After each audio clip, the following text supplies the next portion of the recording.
Los derechos lingüísticos son derechos humanos. Esta premisa fundamental para entender la necesidad no solo de su existencia, sino de su problematización y defensa, ha ocupado un espacio de un lado privilegiado en el ámbito de los organismos internacionales, en lo estrictamente jurídico, y de otro lado poco conocido, hasta cierto punto manipulado y desgraciadamente poco efectivo, más allá de espacios lingüísticos no hegemónicos, pero sí privilegiados, y es de lo que nos vamos a ocupar.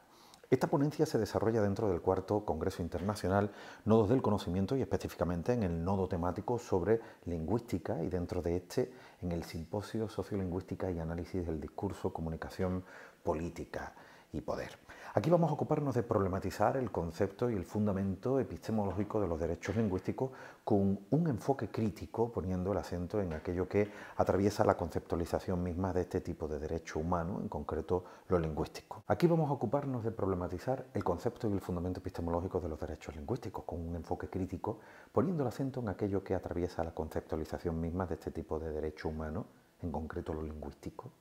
y cómo contribuye a reproducir y fortalecer aquello precisamente que en principio intenta combatir. Es precisamente el concepto de lengua no técnico desde el punto de vista de la lingüística, la ciencia del lenguaje y las lenguas, y específicamente la dicotomía política y por tanto pseudolingüística lengua-dialecto, o la tricotomía también política y pseudolingüística lengua-dialecto-habla, las que atraviesan fundamental y fundacionalmente la idea de lo que es un derecho lingüístico y su efecto político, jurídico, social, sociolingüístico y ontológico. Es decir, la consecuencia que sobre la persona, el grupo social, la cultura, tiene, así como la relación interpersonal, intergrupal y las ideas lingüísticas, las ideologías lingüísticas, sociales, culturales y ontológicas. En este sentido, no solo se trata de una problematización, sino de una indicación específica sobre la no invisibilización de algo fundamental que, a mi modo de ver, está en juego: el clasismo metodológico y su contrario, la defensa de la horizontalidad humana frente a la verticalidad institucionalizada y construida sociopolíticamente en la historia de la modernidad, con consecuencias posmodernas que, lejos de deconstruir las opresiones y exclusiones, las ha compartimentado, generando nuevas opresiones y exclusiones antes no institucionalizadas. En este sentido, expondremos determinadas experiencias, de manera breve, por el espacio que supone esta breve ponencia, que podrá ofrecer una mejor visual sobre esta situación.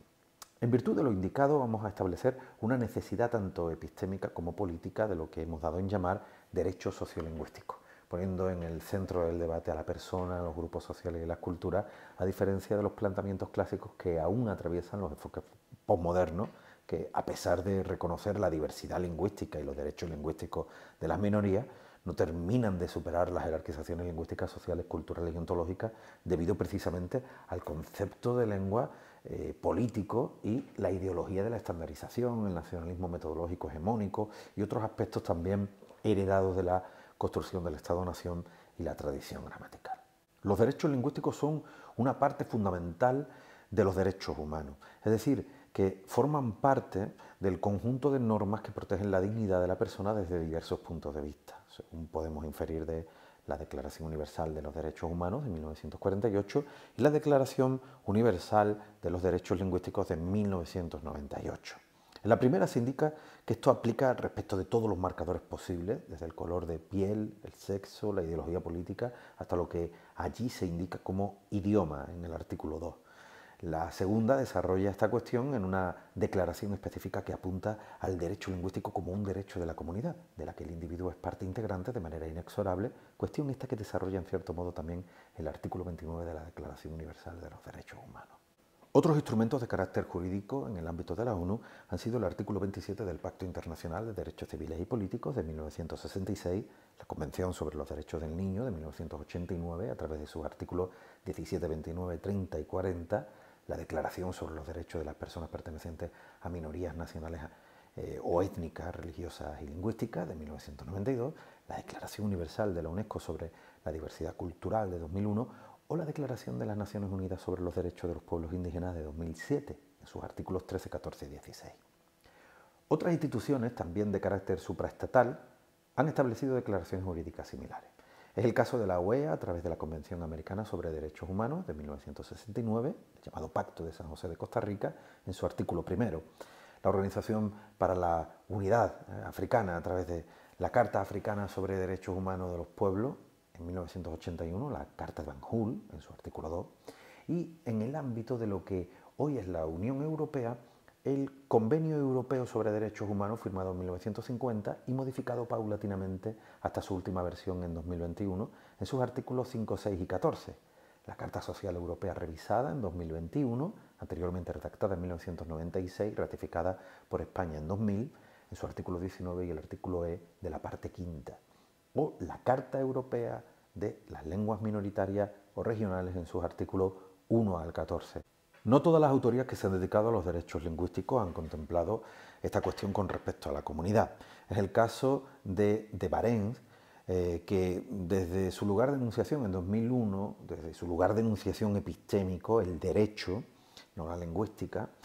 no consigue entender la cuestión de los derechos lingüísticos como un derecho de los grupos humanos, sino como un derecho del individuo, atravesado pues por lógicas solicistas constitutivas del capitalismo. La crítica de Barents la establece la sociolingüista Sue Wright en 2001 también, que sin ánimo de reducir al absurdo argumentos como los de aquel autor, consistentes en que cada cual tiene derecho a hablar la lengua que le plazca, grosso modo, lo hace en realidad al señalar un hecho más que evidente para la sociolingüística. La lengua siempre sucede en comunidad.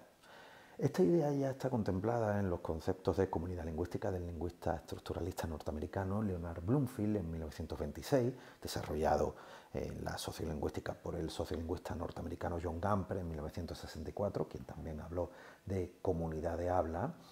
o por el filósofo alemán Otto Karl-Appel en 1962 y su comunidad de comunicación, precisamente este último término utilizado por la propia Sue Wright en ese artículo de 2001.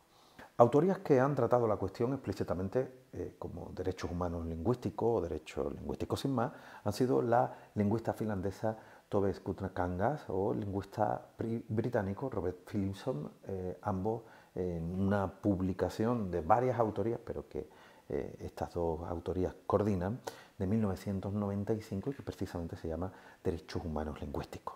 Estos a finales del siglo XX, en esa fecha, indicaron de manera general que el derecho lingüístico es el derecho a hablar la lengua propia, es decir, aquella en la que una persona ha socializado a lo largo de su vida y socializa. Entienden esta cuestión respecto de dos dimensiones, una con relación a esta misma lengua, la materna, y otra respecto de la relación de esta con otras lenguas. No se trata en realidad de una relación entre lenguas, la relación de la persona con su propia lengua y de una persona que habla una lengua materna pero que se tiene que relacionar con otros grupos en otros contextos donde están privilegiadas otras lenguas que no son su lengua materna. En lo que respecta al derecho lingüístico de la lengua materna, dicen que este es el derecho a identificarse con esta y a la educación y los servicios públicos a través de esta. Respecto del derecho lingüístico entendido en términos de la relación de la persona que habla una lengua materna en un contexto en el que se hablan otras lenguas que no son su lengua materna, estas dos últimas autorías indican que entonces este derecho es el derecho a aprender una lengua oficial en el país de residencia en su forma estándar. Precisamente este concepto, lengua oficial y lengua estándar, atraviesan la idea del derecho lingüístico que aleja de la consecución real de lo que aquellas normas jurídicas que hemos citado y otras, y aquellas problematizaciones de las autorías de la lingüística general o afines, el caso de Jesús Tuzón, Moreno Cabrera, de Milroy, también de la sociolingüística crítica, de la sociología, por ejemplo, de Bourdieu, de la antropología lingüística. Bueno, pues desde estos ámbitos se han establecido al respecto ciertas problematizaciones, aún no nombrando el término derecho lingüístico. Las diversas denuncias desde estos ámbitos han apuntado hacia los prejuicios lingüísticos, ideología lingüística o discriminación lingüística. Precisamente la propuesta que establecemos desde el Grupo de Investigación de Derechos Sociolingüísticos de la Universidad Autónoma de Madrid, aprobado en este 2023, desarrolla muchas de las conceptualizaciones y hallazgos de estas y otras autorías críticas. Al mismo tiempo, se contraviene esa idea de la lengua entendida en términos de oficialidad y más específicamente se niega la existencia de una forma estándar en lo que respecta a la lengua como tal. En este sentido, todas aquellas autorías de la lingüística general, de la sociolingüística crítica, de la antropología lingüística, de la sociología, niegan la imposibilidad de que se pueda hablar de estándar respecto de las variedades habladas. El estándar, como indica Ralph Penny, solo puede entenderse en el ámbito de la escritura. Tal como apunta Toussaint, lo que se ha dado en llamar falazmente variedad estándar es una variedad privilegiada. La variedad estándar es, pues, la variedad estandarizada, escrita. Se privilegia y sigue privilegiando una variedad hablada como modelo nunca lingüístico, sino social. Pues las razones que se hallan detrás de este privilegio y estandarización son de carácter político y por tanto hegemónico. Es clasismo y racismo lingüístico, así como hegemonía en términos gramscianos, una colonialidad de carácter lingüístico como hemos señalado en otra parte. Detrás de aquella idea del derecho lingüístico aún se halla la matriz colonial y burguesa de homogeneización y privilegio social de un grupo social sobre el resto. Es decir, se reproduce el esquema de dominación, ahora en la otra lengua seleccionada. En otras palabras, aquello contra lo que se luchaba, dado que muchos de estos derechos se conquistan por las minorías a través de las luchas sociales, es reproducido por quienes ahora, parafraseando al sociólogo puertorriqueño Ramón Grosfoguel, brincan y saltan en su carnaval. En muchos de los derechos lingüísticos conquistados por grupos subalternizados se reproduce este esquema colonial que aún hoy habla de nivelación lingüística. Cosa absurda desde el punto de vista lingüístico, porque lingüísticamente no se puede nivelar, sino que se privilegia socialmente y se excluyen otros recursos lingüísticos que se desvalorizan, generando oposiciones sociológicamente pertinentes. Esta es una denuncia que, por ejemplo, en el ámbito del quechua, establece Miriam Chataco, o yo mismo vengo indicando desde hace años respecto del andaluz, ante posiciones lingüísticas decoloniales, desde donde en principio se pensaba en la selección de diversos recursos del andaluz en detrimento de otros. Téngase en cuenta que esta es una variedad no privilegiada, el andaluz, que es mi variedad, más bien desvalorizada, históricamente discriminada, con una descapitalización histórica sobre sus hablantes, sobre la que me he ocupado en muchas publicaciones. Bueno, las observaciones e insistencia que hemos hecho en los últimos años parece que han calado. Es el caso del colectivo Andaluyip, que ha desarrollado un transcriptor, ya había desarrollado un transcriptor de andaluz basado en uno de los modelos de transcripción, el de Juan Porra, de la Universidad Pablo Olavide de Sevilla, antropólogo social, y contemplando diversos modelos de transcribir determinados hechos fonéticos que en Andalucía están defonologizados, no respecto del español centro-norteño peninsular, sino como producto de cambios históricos autóctonos, en paralelo a lo acaecido en aquel lugar, que es este lugar desde donde hablo, desde el centro, el norte peninsular. Bueno, pues han tenido a bien considerar la diversidad y no excluir cierto hecho fonético. Es el caso de los llamados ceseo, ceseo y gegeo a través de diversos recursos de escritura que posibilita este transcriptor. Los derechos sociolingüísticos, por tanto, nos apuntan ya a que se privilegie una forma de ser y estar en el mundo con objeto de garantizar una homogeneidad o una supuesta homogeneidad lingüística en un territorio, intervención esta muy propia de la planificación lingüística nacionalista hegemónica del siglo XX, que lo que provocaba son exclusiones, ¿no? Y de lo que se trata ahora es de que todos los grupos sociales se expresen en virtud de sus propios capitales simbólicos, de sus propios recursos, de sus propias competencias, sin que estos sean desvalorizados y sus hablantes descapitalizados, excluidos y silenciados. Tendremos ocasión de desarrollar esto en el capítulo del libro, así como en otros lugares.